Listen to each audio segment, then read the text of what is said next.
네, 오늘도 두 분의 전문가와 좀 더 짚어보도록 하겠습니다. 박상병 인하대 정책대학원 초빙 교수 그리고 김광삼 변호사가 나오셨습니다. 두 분 어서 오세요. 네, 안녕하세요. 네, 어제 이 선고 날짜가 정해질 것이다. 이거는 이제 유력한 날짜가 오는 금요일 10일 모레죠. 그리고 이제 지난 2004년 노무현 전 대통령 때 사흘 전에 이게 이제 통보가 됐으니까 그거에 따라서 어제 발표가 됐었어야 된다 했는데 어제 안 되니까 이게 또 뭐지? 이런 여러 가지 또 얘기들이 나왔단 말이죠. 근데 이게 사실 규정에 사흘 전에 공지한다 이런 게 있는 건 아니잖아요. 네, 그런 건 이제 전혀 없죠. 전혀 네. 없기 때문에 우리가 노무현 대통령 탄핵 때, 그러니까 2004년도를 비춰봐서 적어도 뭐 10일이나 13일이 예상이 되면 또 10일이 되면 어제 정도 해서 아마 선고기를 좀 지정하지 않겠나 했었는데 뭐 그러지는 않았어요. 그런데 이거 선고기 지정을 꼭 며칠 전에 해야 한다는 그런 규정은 전혀 없거든요. 그래서 이런 것도 제가 볼 때는 헌법재판소에서 좀 고려를 해볼 수 있다고 봅니다. 만약에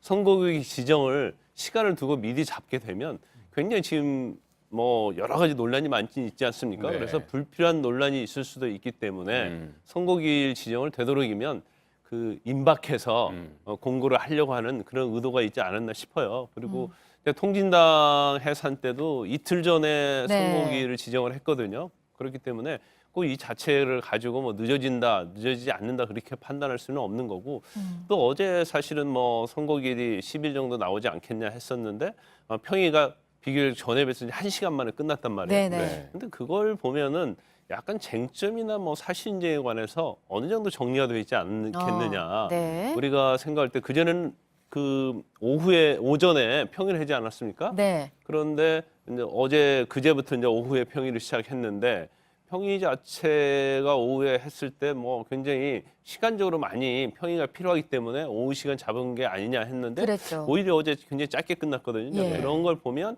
평의도 어느 정도 성숙되어졌다 이렇게 볼 수 있을 것 같고요.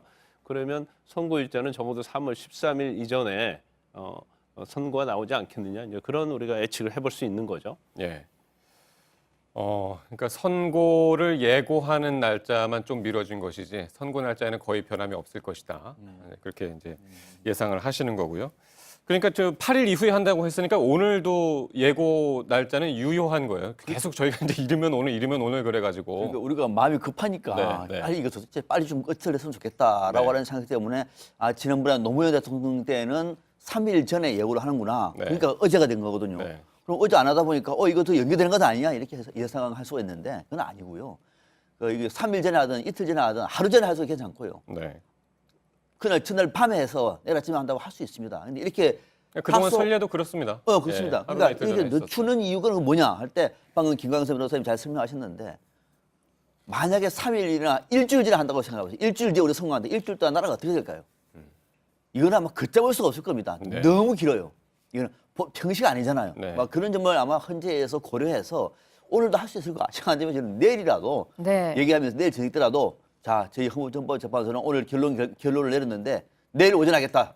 발표하겠다. 뭐 이렇게 얘기할 수도 있는 그것도 가능한 거거든요. 거죠. 이거 자체가 미루는 거 아닌데 큰 그림은 박한철 전 헌재 소장이 퇴임하기 직전에 3월 13일 이전에 이정미 재판관 퇴임 전에 한 것이 맞다라고 하는 얘기는 개인의 의견이 아니라 헌재 전체에서 만들어지던 의견을 헌법재판소 소장으로서 얘기를 한 거거든요. 예. 그 큰 그림은 전혀 변함이 없다 이렇게 보시면 되겠습니다. 지금 얘기하시지만 그러니까 오늘 그 선고 날짜를 정할 수도 있고요.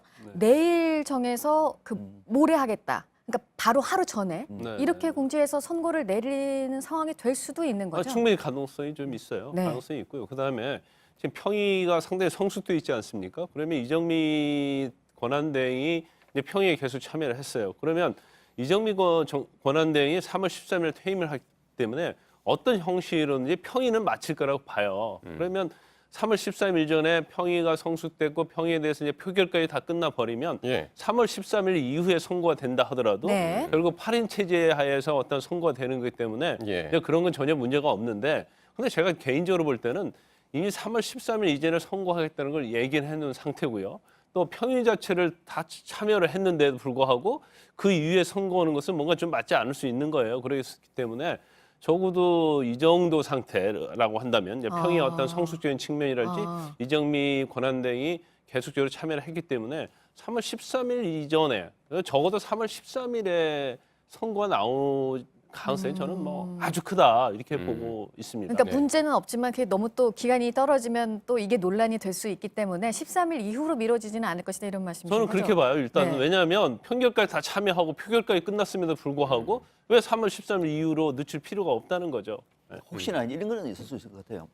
헌재의 그동안 판례를 보니까 이정미 재판관이 3월 13일까지니까 이를테면 예를 들어서 3월 13일 날 오전에 최종 평의를 합니다. 예를 들어서 예.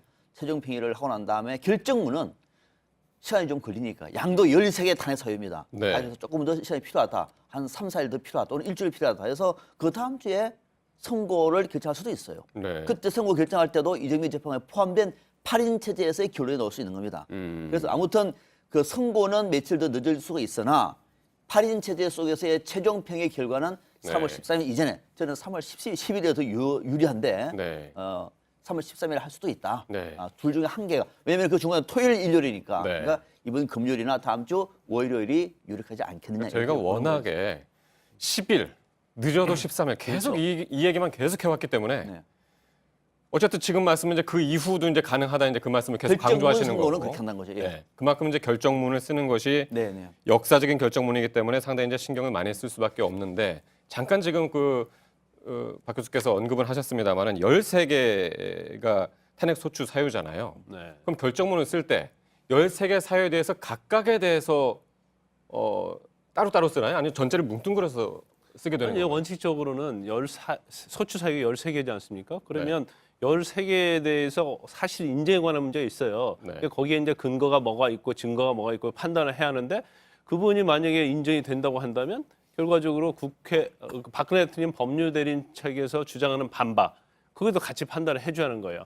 그러니까 우리가 형사 판결을 말하면 무죄 판결을 쓸 때 예를 들어서 뭐 기각이랄지 인용이라 쓸 때 반드시 특히 기각과 관련될 때는 그 피고인 측, 그러니까 박근혜 대통령 법률 대리인 측의 주장 반박도 반드시 써줘야 하는 겁니다. 예. 왜 이걸 받아들이고 받아들이지 않느냐에 대해서 이유에서 반드시 설치를 하게 돼 있어요. 그래서 일단은 국회 소추연단이 적시한 그 사유에 대해서 판단을 해야 하고 그다음에 박근혜 대통령 법률 대리인단 측이 주장하는 그 부분에 대해서도 판단을 해줘야 하는 게 맞죠. 그런데 이제 원칙적으로 그렇게 맞는데 사실 이 방법이라는 게 법에 정해져 있는 건 없어요. 그래서 이제 우리가 이런 방법 위에 예상할 수 있는 방법이 13개의 어떤 소추 사유 중에서 한 개만 인정이 되면 결국 탄핵이 된다는 거 아니에요. 그러니까 네. 사실이 인정이 되고 헌법 위반이 인정이 되는데 그게 중대성이 인정이 돼서 박근혜 대통령을 파면할 정도가 된다. 이렇게 되면 그 한 가지만 가지고도 파면할 수 있지 않습니까? 그러면 인용의 어떤 이유나 결정문에 이것이 인정되니까 나머지는 살펴볼 필요 없이 뭐 파면한다. 이렇게 될 수도 있는 여지는 있는 거죠. 그러니까 예. 만약에 파면사가 명백히 하나에 대해서는 헌법재판관들이 다 일치를 해버리면 나머지 것에서는 판단할 필요가 없을 수도 있는 거거든요. 그래서 이제 그런 경우도 우리가 설정해 볼 수 있다. 이렇게 말할 수 있습니다. 아마 13개는 다 평가를 할 거예요.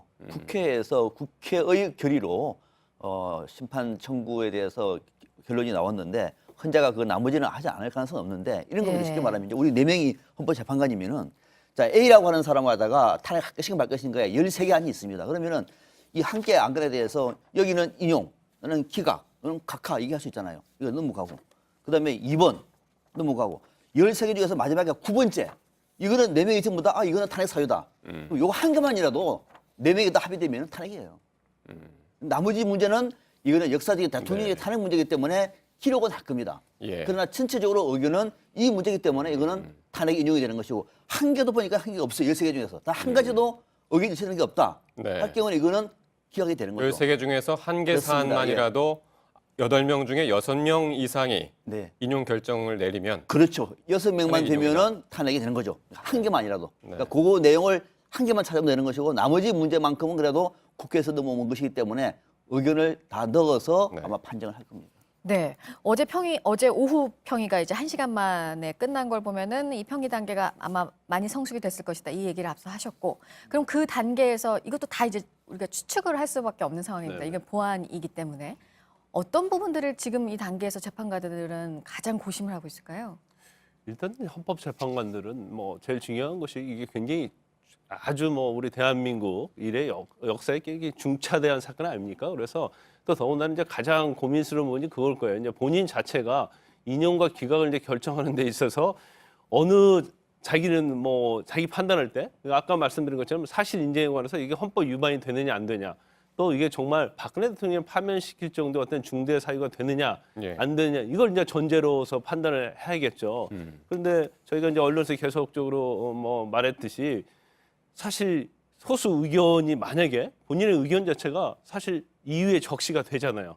그러면 이거 자체가 만약에 어느 쪽에 섰을 때 그게 그 결정에 대한 불복의 명분을 줄 수 있다고 봅니다. 그래서 그 부분도 굉장히 좀 신경 쓸 것 같고요.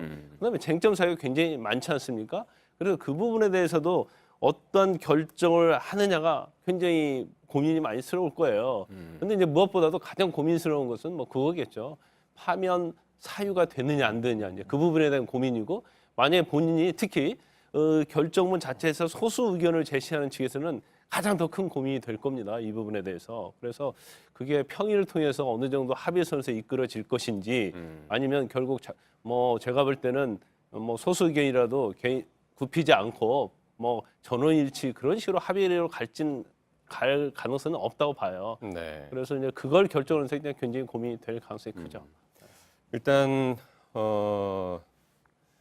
이번 주에 탄핵 심판 결론이 날 가능성이 크고 이번 주 월요일에 이제 특검 수사가 이제 마무리되면서 수사 결과까지 이제 발표가 돼서 특검 수사 결과는 과연 그러면 헌재의 결정에 어느 정도나 영향을 미칠 것이냐. 특히 이제 국회 소추위원단이 그거를 이제 요약해가지고 이제 헌재로 이제 또 보내고기도 하고 그래서 말이죠. 공모자로 이제 많은 부분에서 이제 기록이 돼 있는데 말이죠. 어떤 영향이 좀 있을까요? 일단 그 이제 많은 얘기를 하죠. 이게 사실은 원칙적으로요. 이게 시간이 많이 있었다고 한다면 현재 특검에서 수사한 내용이 헌법재판소에 다 들어가고 그게 증거로 쓰이면 뭐 탄핵을 인용하는 데서 아주 결정적인 게 될 겁니다. 그렇지만 어떤 그 국정 공백이 너무 길어지고 또 소추한 이후의 어떤 국가적인 상황 그런 것 때문에 사실 특검의 결과에 대해서는 이제 참고자료 형식으로 내는 걸로 볼 수가 있는데 네. 근데 저는 개인적으로 볼 때 그래요. 특검의 어떤 수사 자료가 증거로 쓰이지 않는다 하더라도 이미 국회 소추처에서 낸 자료들은 이제는 검찰에서 수사한 자료거든요. 네. 근데 그 자료는요. 이걸 근거로 해서 특검에서 수사를 해서 결과를 낸 거예요. 그럼 예를 들어서 특검에서 수사한 뇌물 부분이 제일 중요한 부분 아니겠습니까? 네. 근데 뇌물 부분의 이면적인 측면이 바로 지금 검찰에서 기소한 직권남용 부분이에요. 그래서 아무리 증거로 쓰이지 않는다 하더라도 연결성은 충분히 있다 이렇게 봅니다.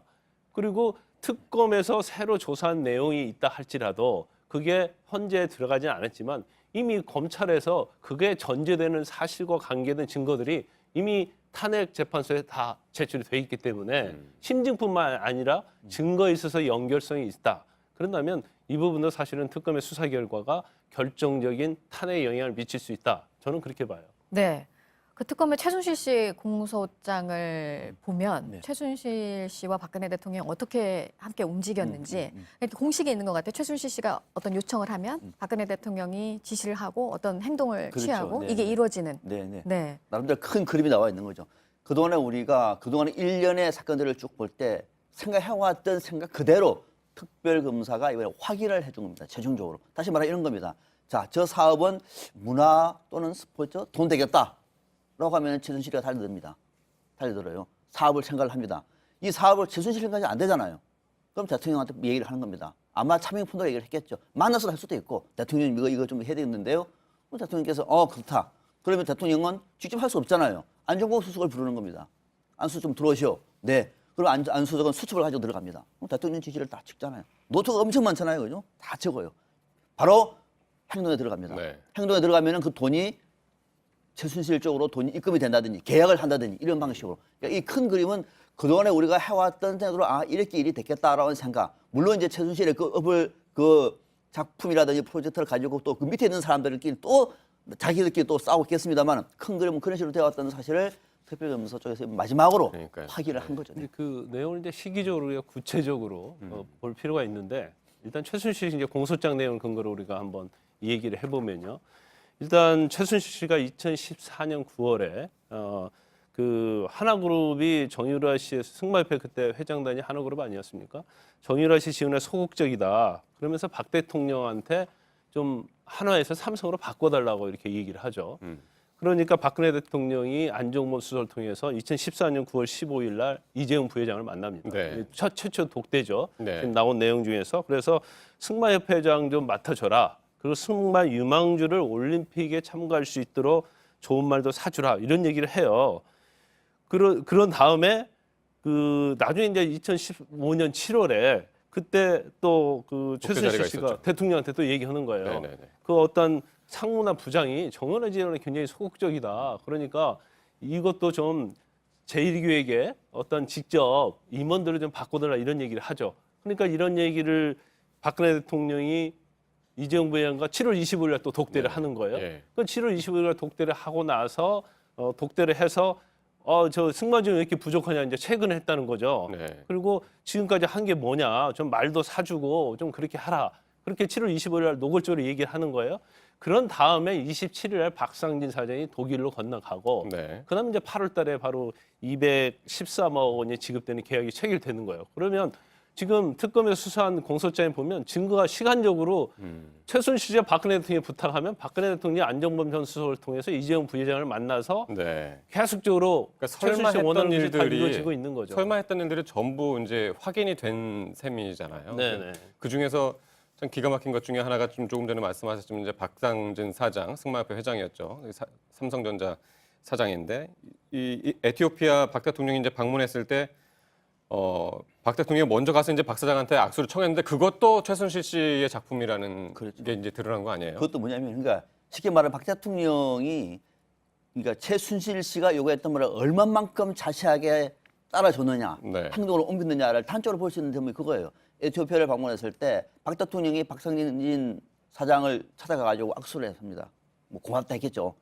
그러고 난 다음에 최순실 씨가 박상진한테 전화를 해요. 대통령이 뭐 악수를 잘 하셨느냐고. 그 박상진이 깜짝 놀라는 거죠. 앞으로 더 열심히 도와줘야 되겠구나. 네. 이렇게 생각하지 않겠습니까? 그러니까 이런 방식으로 철저하게 최순실이 기획을 하고 박 대통령이 그 기획에 따라주고 그다음에 마지막에 확인을 하고 또 확인하고 난 다음에 박 사장님 우리 돈이 또 한 5억이 더 필요한데요. 어떻게 할까요? 또 5억도 대주고 이런 방식으로 전체적인 그림이 서로가 거래가 왔다 갔다 했다는 얘기죠. 네. 네. 이제 특검의 이제 수사를 이제 검찰이 넘겨받았고 이제 특검이 마무리 짓지 못한 부분이 뭐 세월호 의혹도 있고 정유라 씨 수사도 못했고 여러 가지가 있지만 아무래도 관심이 집중되는 건 우병우 전 민정수석에 대한 부분이고요. 또 우병우 전 수석이 청와대 들어가고 나서 기업들로부터 뭐 돈이 입금됐다고 하니까 이 돈의 성격에 따라서 또 뇌물죄가 될 수도 있는 부분이잖아요. 검찰 수사가 이어져야 되는 부분이기도 하죠. 일단 우병우 전 수석에 대해서는 이제 전담팀이 꾸려졌지 그렇죠. 않습니까? 네. 그래서 전담팀은 이제 수사를 할 건데 이제 특검에서 상당히 우병우 전 수석에 대해서 수사를 좀 많이 한 것 같아요. 그런데 돈의 어떤 출처, 그러니까 계좌 추적을 해봤는데 그 우병우 수석 그 명의로 이제 수억 원이 기업으로부터 들어갔다는 거죠. 그리고 가족 회사인 정강에도 한 40억 정도가 입금이 됐다는 거예요. 네. 근데 그 시점이 언제냐면 우병우 전 수석이 변호사를 그만두고 민정비서관으로 해서 청와대를 들어갔을 때요. 그때 2014년 5월이거든요. 네. 그런데 이 기업들이 돈을 우병우 민정수석한테 입금한 그때 민정비서관이죠. 입금한 기업들을 보니까 우병우 전 수석이 변호사 때 변론을 했던 그런 기업들. 기업체다는 거죠. 네. 그러면 왜 이 돈을 넣었을까라는 거에 대해서 이제 돈의 성격이 굉장히 중요하다고 봅니다. 그래서 만약에 본인이 민정비서관님에 받은 돈이 어떤 재판에 영향을 미쳤다거나 예. 또 이전에 뭐 그런 보도가 있었죠. 본인의 재판과 관련해서 검사를 직접 만나서 이제 변론했다는 그런 내용이 나오거든요. 네. 그러면 민정비서관 이후에 받은 돈은 변론의 대가가 아닌 거예요. 그러면 경우에 따라서 이제 뇌물도 될 수 있는 거죠. 아마 이 부분에 대해서는 이미 특검에서 이제 수사를 하면서 개인의 어떤 비리에 관한 것이기 때문에 특검 수사 대상이 되지 않느냐 해서 특검에서 계좌 추적만 한 것 같아요. 그런데 이 돈의 성격에 대해서 이제 검찰에서 네네. 당연히 수사를 할 가능성이 크다고 봅니다. 아마 특검이 애를 많이 썼습니다만 제일 아쉬웠던 부분이 바로 우병우 전 수석에 대한 검찰 수사 이후에도 큰 진전이 이루지 못했다. 뭐 시간적인 한계도 있었습니다만 그중에 하나가 이제 지금 방금 김광선 변호사가 말씀하신 것처럼 만약에 청와대로 들어가는 그 즈음에 본인 계좌로 수억 원이 들어갔다. 네. 그 돈의 성격은 굉장히 중요한 거죠. 이것이 그동안에 다 변론을 했던 그 대가라고 얘기한다고 얘기하면 그냥 변호사인데 세금을 냈는지 굉장히 중요한 겁니다. 세금의 보너스로 청와대 들어간 축하합니다. 우리 좀 잘 봐주세요. 그럴 수도 있는 것이고 뇌물죄가 성립될 수 있는 부분이기 때문에 네. 수사가 더 필요한 대목이고 또 가족 회사라든지 가족 명의로 수십억 원이 들어갔어요. 이 돈은 또 뭐죠 그러면은? 이것도 또 변호사 비용입니까? 이것도 네. 신고가 된 겁니까? 그러니까 아무튼 이 문제는 아마 지금 검찰에도 특수본 2기가 네. 이근수 첨단 수사 범죄 2부 부장이에요. 이근수 부장인데 청수부라고 합니다만 여기는 우병우 수석과는 직접 연관이 없는 인물을 일부러 골랐다 그럽니다. 네. 박하의 예, 세인의 예. 그 눈을 피해서 아마 이렇게 됐다고 얘기하면은 여기서 이제 앞으로 우병우 수사가 아마 전담 마크가 될 것 같아요. 네. 이 부분은 굉장히 중요한 대목입니다. 만약에 이것이 사실로 드러날 경우에는 이 범죄는 간단한 범죄가 아니고 네. 이것이 아니라고 얘기하면 결국은 우병우 전 수석은 직권남용 문제 정도밖에 안 되는 거거든요. 네. 그래서 지금 그 특검에서 3, 40억 또는 몇 억 정도 돈을 확인했던 대목은 일종의 마지막으로 이렇게 큰 것을 우리가 만들어내야 됐으니 이제는 특수본 2기에서 알겠습니다. 풀어봐라라고 공을 이제 넘긴 거죠. 예. 이제 특검도 검찰을 믿는다라고 이제 얘기를 네. 했고요. 이제 검찰이 잘 수사를 하겠고 어쨌든 이런 모든 자료가 이제 헌재로 다 넘어갔고 이미 먼저 알고 있는 부분도 이제 헌재도 있었을 수도 있습니다만은 그 부분에 대한 판단을 잘 하리라 또 생각이 듭니다. 두 분 말씀 여기까지 듣겠습니다. 고맙습니다. 고맙습니다.